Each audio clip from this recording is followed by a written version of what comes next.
देखो पिछली बार जो हमने हाइब्रिडाइजेशन पढ़ा था वो कौन से तरीके से समझा था, फॉर्मेशन वाले तरीके से, कि ग्राउंड स्टेट से सेंट्रल एटम एक्साइटेड स्टेट में जाएगा, इलेक्ट्रॉन जंप करेगा, अनपेयर्ड ऑर्बिटल्स बनेंगे, है ना, हाफ फिट ऑर्बिटल्स बनेंगे, फिर उसके बाद क्या होगा, बॉन्डिंग होगी। तो वहां से हमने क्या सीखा था, हाइब्रिडाइजेशन सीखा था। पर क्या चीज बताओ, एग्जाम में अगर मैं आपको बोल देता हूं बताओ SO4 2- का हाइब्रिडाइजेशन क्या पूछ लिया मैंने आपसे, यहां पर जल्दी बताओ, SO4 2- का हाइब्रिडाइजेशन पूछ लिया। तो एक चीज बताओ, क्या डायरेक्ट इतना सारा प्रोसेस करके बताओगे, एग्जाम में इतना टाइम मिलेगा आपको, कॉम्पिटिटिव एग्जाम हो गई या दूसरे एग्जाम हो गई उसमें नहीं मिलेगा। क्या बिल्कुल बड़ा सा फॉर्मेशन वाले तरीके से पता लगाओ, सेंट्रल एटम बनाओ, फिर उसको ग्राउंड स्टेट से एक्साइटेड स्टेट में ले जाओ, इतना टाइम वहां पर अवेलेबल नहीं होगा। तो हाइब्रिडाइजेशन निकालने का एक शॉर्ट फॉर्मूला बताने वाला हूं, शॉर्ट ट्रिक बताने वाला हूं। वो फॉर्मूला कभी भी गलत नहीं पड़ेगा, सभी चीजों के लिए वैलिड होगा, ठीक है। और जब भी आपको हाइब्रिडाइजेशन निकालने के लिए आता है, इस फॉर्मूले से निकाल सकते हैं। अगर फॉर्मेशन बताने के लिए आता है तो आपको पूरा करके बताना है, जैसा हमने कल सीखा। पर अगर सिर्फ हाइब्रिडाइजेशन निकालने के लिए आता है तो आपको क्या करना है, जो यहाँ पर मैं फॉर्मूला बता रहा हूँ वो करना है। क्लियर है सबको?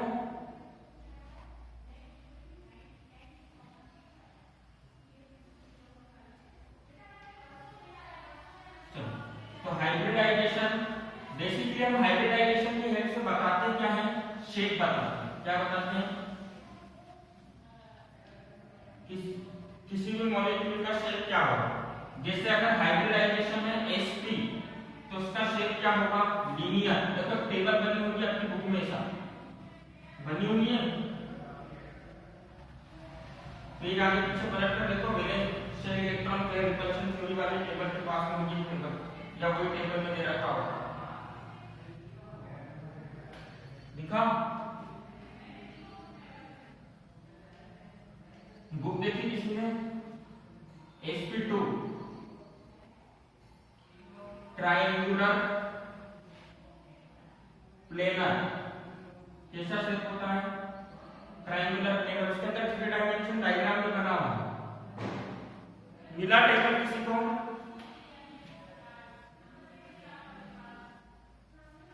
ना है ना। चलो sp3 के अंदर कौन सा शेप दे रखा है, टेट्राहेड्रल। कौन सा,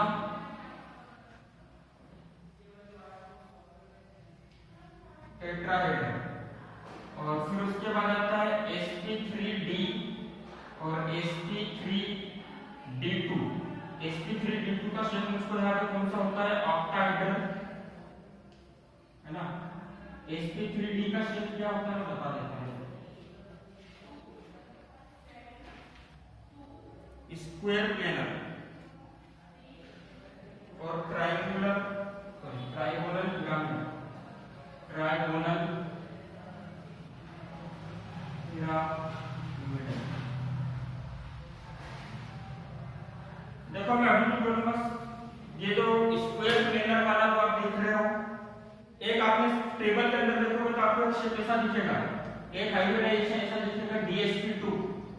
वो आप कहाँ किसमें पढ़ोगे, कोऑर्डिनेशन केमिस्ट्री के टाइम में पढ़ोगे, जब 12th क्लास में जाओगे। तो अभी इतने वाले में आपका काम हो जाएगा, ठीक है।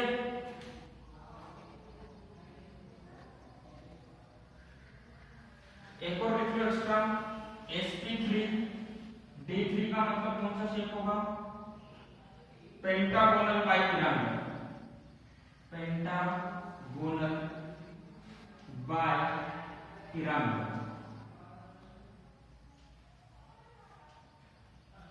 लिख लिया टेबल सबने, टेबल दिख रहा है सबको,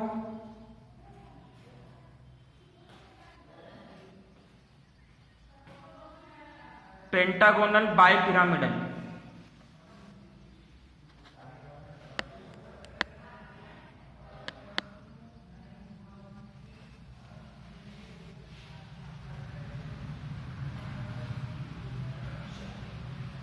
अब देखो एग्जाम में जो आपको क्वेश्चन आता है उसमें आपको क्या बोलते हैं, कोई सा भी मॉलिक्यूल दे दिया तो पूछ लेते हैं कि इसका शेप कैसा होगा। फॉर एग्जांपल मैंने आपसे पूछ लिया, बताओ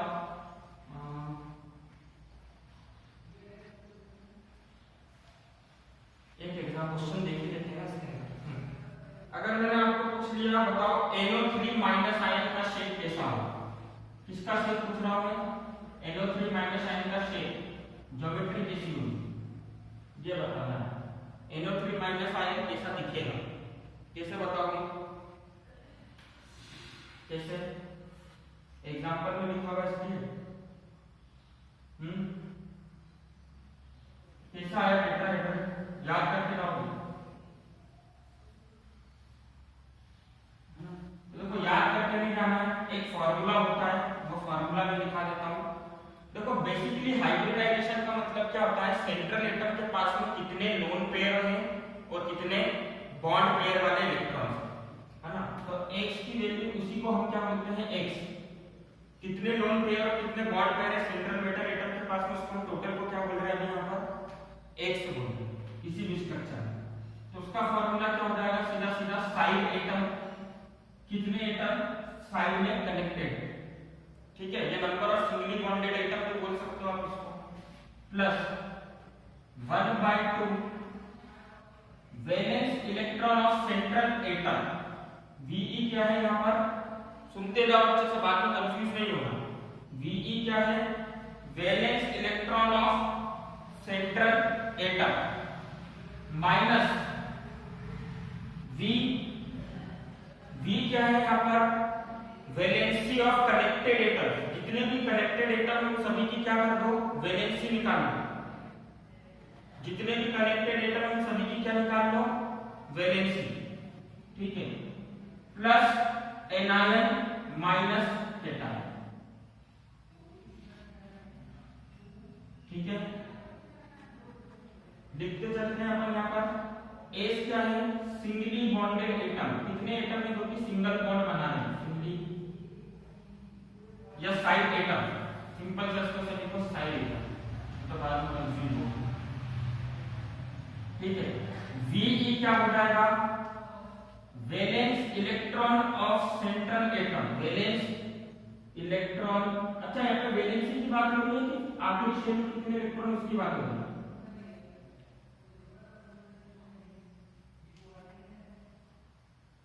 वैलेंसी की बात नहीं, दोनों एक नहीं होता, क्यों, वैलेंस इलेक्ट्रॉन और वैलेंसी एक होता है,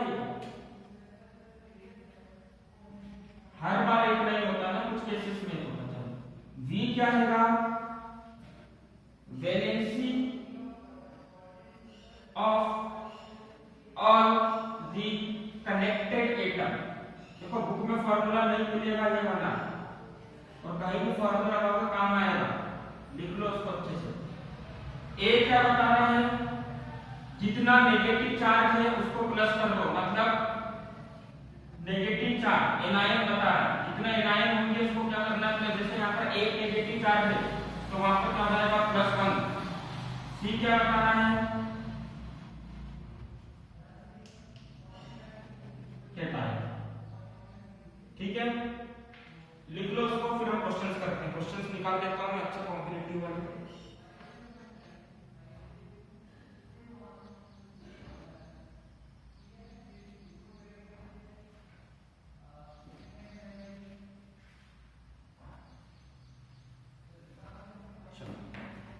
लिख लिया सबने फॉर्मूला,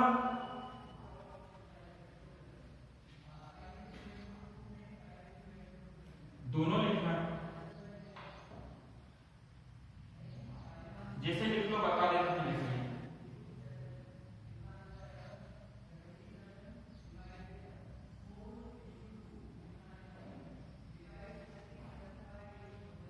हो गया,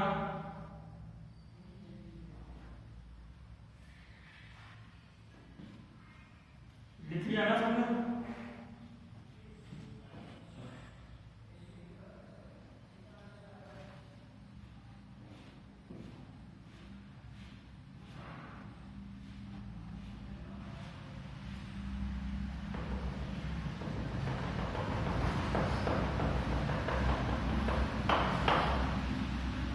ग्राफ कर दो नीचे, नीचे की डिटेल्स।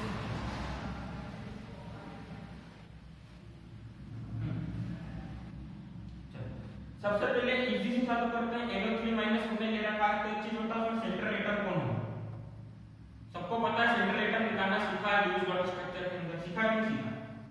नाइट्रोजन। अच्छा साइड एटम कितने हैं, नाइट्रोजन से कितने एटम कनेक्टेड है, 3, तो एक साइड एटम हो गया 3 plus 1/2 number of valence electron in central atom. Central atom के लास्ट शेल में कितने इलेक्ट्रॉन होते हैं, तो नाइट्रोजन का एटॉमिक नंबर होता है 7, पहले में 2 और बाद वाले में 5, कितना आना चाहिए यहां पर 5। चलो valency of all the connected atom, सभी कनेक्टेड एटम की वैलेंसी, एक ऑक्सीजन की वैलेंसी कितनी होती है 2, ऑक्सीजन की वैलेंसी कितनी होती है 2 होती है ना, टोटल कितने ऑक्सीजन है 3 है, तो उसको मैं लिख सकता हूं -2 × 3, लिख सकता हूं नहीं लिख सकता हूं, देखो वैलेंसी लिखना है आपको प्लस और माइनस वाला केस में लिखना है, वैलेंसी में डायरेक्टली वैलेंसी में नंबर लिखना है ना, जैसे ऑक्सीजन की वैलेंसी क्या होती है 2 इलेक्ट्रॉन, बेटा नाइट्रोजन के वैलेंस इलेक्ट्रॉन आ गए हैं यहां पर, फार्मूला जो बताया उस पर ध्यान, वैलेंस की वैलेंस इलेक्ट्रॉन किसके लेना है आपको, सेंट्रल एटम के, वैलेंसी किसकी लिखनी है, सभी कनेक्टेड एटम की वैलेंसी, तो 3 ऑक्सीजन है, एक ऑक्सीजन की वैलेंसी -2, दूसरे की -2, उसके बाद वाले की -2, तो माइनस कंसीडर नहीं करना है, 2, 4 और 6 कितनी हो जाएगी, तो मैंने 2, 3 जा 6 लिख दिया, क्लियर है सबको। एनायन कितने, कितना नेगेटिव चार्ज है, जितना नेगेटिव चार्ज है प्लस कर दो, कितना जल्दी आंसर करो, 1, पॉजिटिव चार्ज है क्या, नहीं, चलो 3 प्लस 1/2 5 -6 प्लस 1, ब्रैकेट में कितना आएगा जल्दी बताओ, ब्रैकेट में कितना आएगा 0, 1/2 × 0 मतलब 3, x की वैल्यू कितनी आ गई 3, मतलब 3 हाइब्रिड ऑर्बिटल बनेंगे, कितने हाइब्रिड ऑर्बिटल बनेंगे 3, तो पहला हाइब्रिड ऑर्बिटल हमेशा क्या होगा x और बचे 2, मतलब दूसरा हाइब्रिड ऑर्बिटल क्या हो जाएगा, तो हाइब्रिडाइजेशन क्या हो गया इसका, क्या हो गया हाइब्रिडाइजेशन, sp2, शेप कौन सा हो जाएगा, अभी टेबल दिखाइए, शेप कौन सा हो जाएगा, ट्रायंगुलर प्लेनर, सबको समझ में आ गया, बता दो जल्दी से, आयुषी तनिषा, हाँ क्या समझ में नहीं आया, देखो हमको NO3 का क्या निकालना है, शेप निकालना है, NO3 का ज्योमेट्री क्या हो, तो सबसे पहले हम सेंट्रल एटम सिलेक्ट करेंगे, सेंट्रल एटम को हमने नाइट्रोजन, अब फार्मूला हमने लिखा हुआ हाइब्रिडाइजेशन का, एस ए क्या बताता है कितने साइड एटम, मतलब सेंट्रल एटम कितने एटम से सराउंडेड है, ए से को आप बोल सकते हो सराउंडेड एटम है ना, तो कितने एटम से सराउंडेड है नाइट्रोजन 3, तो यहां पर क्या गया 3 प्लस 1/2 फार्मूले में आ रहा है 1/2, अब यहां पर ये क्या लिखा हुआ है देखो डिटेल्स में देखो, Ve का मतलब क्या है, number of valence electron of central atom, central atom के लास्ट शेल में जितने इलेक्ट्रॉन होंगे वो लिखना, तो नाइट्रोजन के लास्ट शेल में कितने इलेक्ट्रॉन होते हैं, पहले शेल में 2, लास्ट शेल में 5, तो यहां पर क्या जाएगा, क्या जाएगा यहां पर 5, है ना, माइनस का साइन लगाया, ये क्या है वैलेंसी, किसकी वैलेंसी लेना है, सभी सराउंडेड एटम की कंबाइंड वैलेंसी को लेना है, अगर 4 सराउंडेड एटम है तो सबकी कंबाइंड वैलेंसी लो, मतलब सभी की वैलेंसी निकालो प्लस करो, तो यहां पर कितने एटम है 3 एटम है, ऑक्सीजन की वैलेंसी कितनी होती है, ऑक्सीजन की वैलेंसी कितनी होती है, कौन बताएगा, वैलेंसी आता है निकालना, कितनी 2 होती है ना, तो 2 होती है, तो टोटल 3 ऑक्सीजन है, तो 2 × 3 कर देंगे, कितना हो जाएगा 6, एनायन जितने एनायन उसको प्लस कर दो, तो ये एक एनायन है -1 का चार्ज है, तो उसको ऊपर प्लस कर दिया, +6 - 6 0 3 हो गया, x की वैल्यू 3 आ गई, मतलब 3 हाइब्रिडाइज्ड ऑर्बिटल बनेंगे, तो हमेशा पहला ऑर्बिटल s होगा और बचे हुए ऑर्बिटल कौन से हो जाएंगे p हो जाएंगे, समझ रहे हैं सब, आरशी, इशिका, अनीश, अमन, तनीषा, आयुषी, सबको समझ में आ गया? रफ कर दूं? क्वेश्चन तुम करोगे? चलो एक है ना, एक क्वेश्चन और मैं बता देता हूं। पर क्लोरेटाइन कितनी बार सुन रहे हो मेरे ख्याल से ना, है ना, ClO4 माइनस। सिमिलर क्वेश्चन है, पर क्लोरेटाइन ClO4 माइनस। अब बताओ इसके अंदर से सेंट्रल एटम कौन होगा? सेंट्रल एटम के रूल क्या क्या थे? लीस्ट इन नंबर, कौन है कम नंबर में? कम। तो क्लोरीन सेंट्रल एटम है तो हमने X लिखा।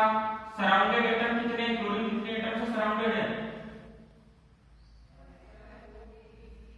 तो हमने यहाँ पे लिखा 4 + 1/2। क्लोरीन के पास कितने वैलेंस इलेक्ट्रॉन होते हैं?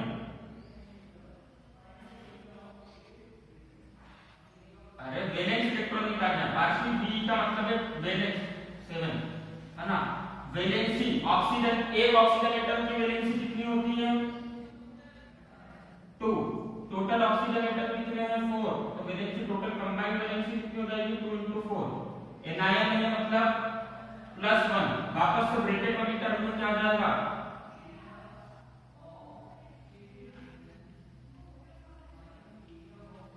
क्या हो जाएगा? स्टूडेंट को सॉल्व करोगे तो 4 आएगा, ये तो 0 हो जाएगा। 0 + 4 मतलब 4। अब कौन कौन सा हाइब्रिडाइजेशन हो जाएगा? पहला वाला हमेशा S होगा, और 4 में से 1 आया मतलब 4 हाइब्रिडाइज्ड ऑर्बिटल बन रहे हैं। तो पहला वाला S हो गया, बचे हुए 3 कौन से होंगे? P। तो उसको हम क्या लिखेंगे? कौन सा हाइब्रिडाइजेशन है? sp3। समझ गए? sp3 हाइब्रिडाइजेशन शेप कौन सा हो जाएगा इसका? टेट्राहेड्रल। कौन सा शेप हो जाएगा? है ना। तो ऐसे क्वेश्चन आएंगे तो कर लोगे ना, देखो कितना इजी है। इजी है ना? चलो इजी है तो फिर ये वाला करके बताओ।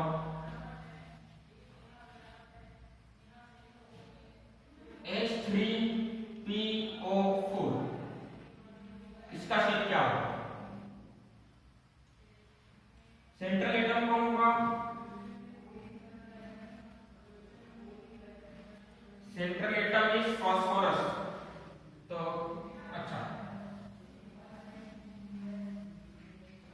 बताते जाओ क्रेडेंशियल क्या क्या लिखूं मैं?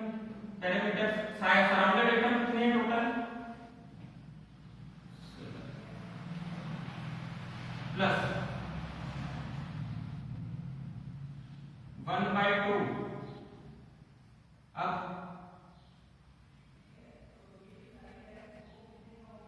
कितना आएगा यहाँ? फास्फोरस के लास्ट में कितने इलेक्ट्रॉन आते हैं? निखिल, 5 और बिंदास, ये वाला ग्रुप है ना। तो 7 और 8 कितना होता है? 15। 2 8 5, इसलिए 5 लिखा ना, तो सोचते रह जाओगे सर 5 कैसे लिखें। कंबाइंड वैलेंसी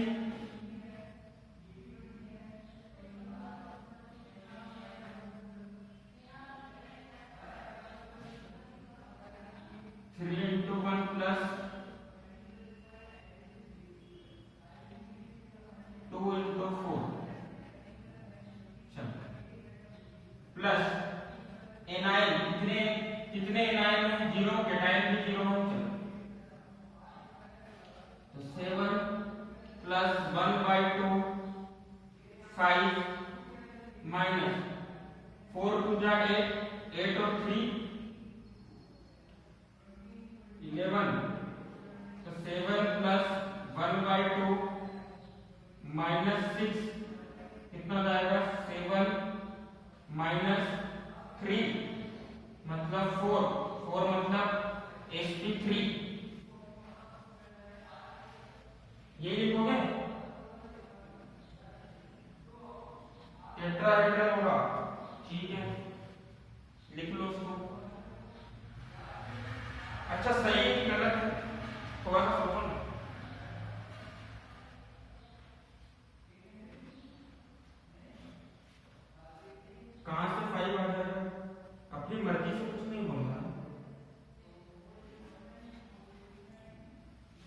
अपनी मर्जी से सही वाला है।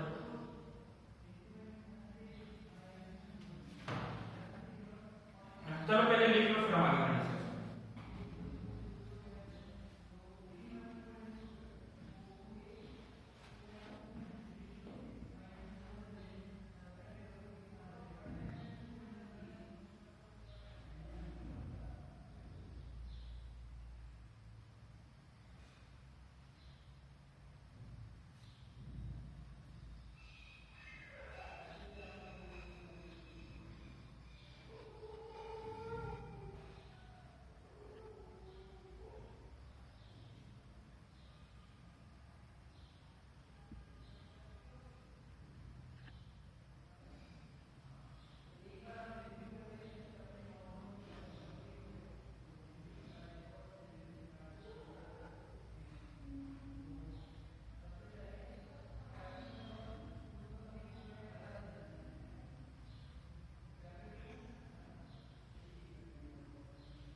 लिख लिया। चलो हाइब्रिडाइजेशन क्या है हमारा, sp3 हाइब्रिडाइजेशन आया है ना। तो देखो हाइब्रिडाइजेशन सही है। अच्छा, क्या स्ट्रक्चर देख के आप डायरेक्टली हाइब्रिडाइजेशन बता सकते हो किसी भी चीज का? कैसे?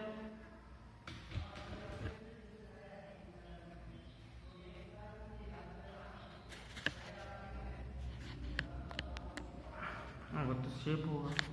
मतलब मेरे कहने का मतलब सिंपल सा